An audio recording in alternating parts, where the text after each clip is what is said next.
ચલો ધાનીબેન, આ કેટલા લખ્યા છે તમે? 47 છે.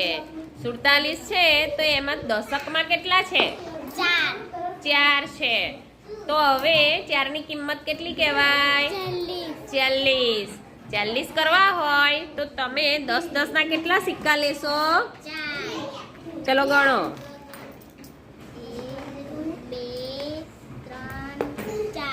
4 એટલે 40 થયા. અને 47 છે, એકમમાં કેટલા છે? 7 છે. તો તમે રૂપિયાના કેટલા સિક્કા લેશો? 7. ગણીને લો, મોટેથી બોલો. 1 2 3 4 5 6 અને 7. હવે બધા જ ભેગા કરીએ એટલે કેટલા થશે? 47. 47 થશે. સરસ.